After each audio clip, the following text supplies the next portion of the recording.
I'm creating a playlist, Naturalist Legends Who Shaped Our Avian Heritage, to celebrate India's ornithological trailblazers and their legacy. You will find some of them in this collage. Several birds are named after these naturalists to recognize their contribution to ornithology, and in this series, I'm trying my best to introduce them to you. This episode is dedicated to Thomas Caverhill Jerdon. Total 9 birds are named after him. There are 8 birds containing Jerdon in their common name. Jerdon's nightjar, Jerdon's courser, Jerdon's baza, Jerdon's minivet, Jerdon's bushlark, Jerdon's babbler, Jerdon's bush chat, Jerdon's leopard. One bird contains Jerdoni as a species name in their scientific or binomial name. Banasura laughing thrush, Montesincla jerdoni. There are many reptiles also named after him. Thomas Jerdon was a British zoologist and botanist with specialization in ornithology, mammalogy and herpetology. He was born on the 12th October 1811 at Beddick House in Durham County, England. He was the eldest son of Archibald Jerdon of Bonjeward, Roxburghshire.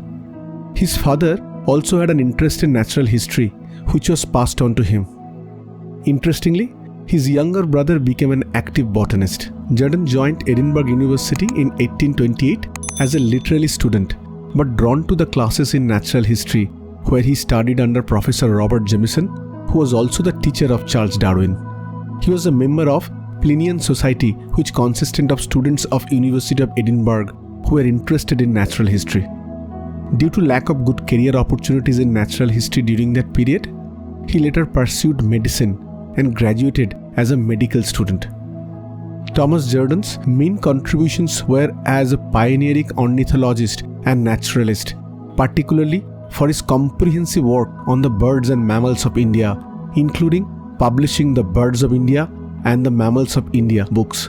In this video, I have shared the screenshots of the pages from his books so that the viewer can understand how he documented birds. In 1835, Jerdon joined East India Company as assistant surgeon. He came to India in 1836, where he first arrived in Madras and then posted in Ganjam district of Orissa. Here, observing the birds of Western Ghats drew him to ornithology. Later, he travelled to the other Deccan states like Andhra Pradesh and Tamil Nadu and visited Nilgiris, which expanded his list of birds seen and studied. During his tenure in Thalassery or Tellicherry, he was exposed to the flora and fauna of Malabar region. He used to interact with the locals and tribes, which gave him a lot of information on birds of that area.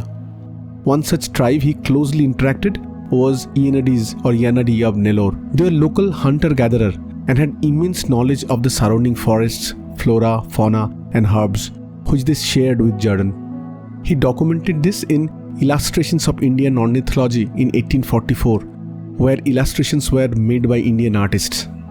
Another significant work of his was The Game Birds and Wild Fowl of India in 1864. In 1841, he married Flora Alexandrina Matilda Macleod, who also had interest in botany. After 1857, he moved to Himalayas. He spent some time in Darjeeling in sick leave, which exposed him to hill birds.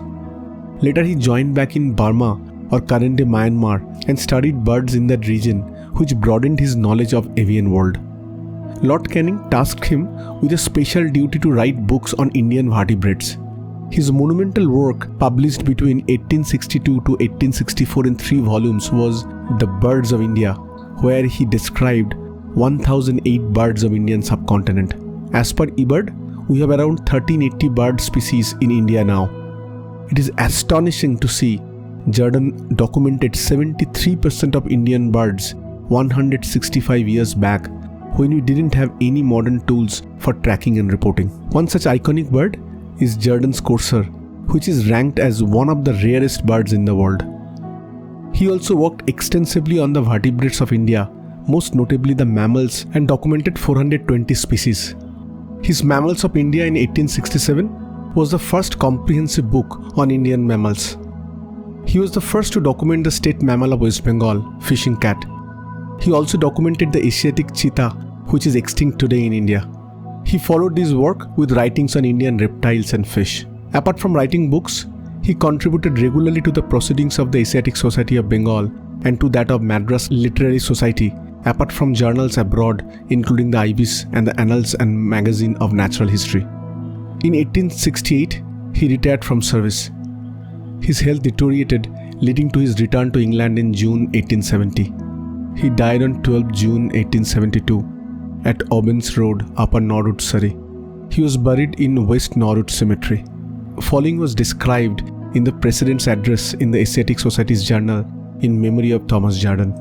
Indeed, it is a proof of how entirely his heart was wrapped up in the subject that he was talking with his friend Drescher of the birds of India until within a few hours of his decease, not conscious of the danger that was impending over him. His illustrations of Indian ornithology was among the earliest attempts at proper colored figures of Indian birds.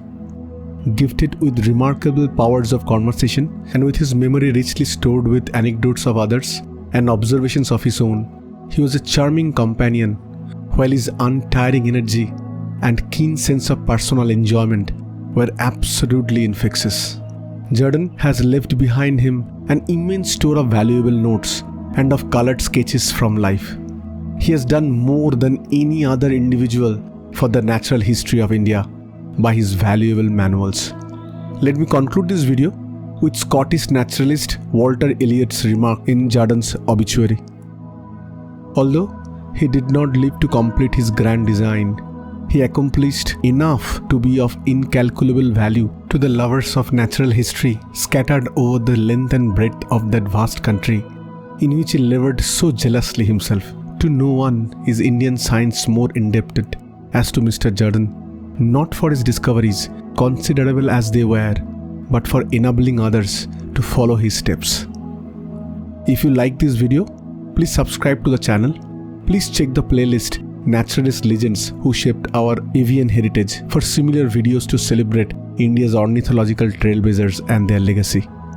Thanks for watching.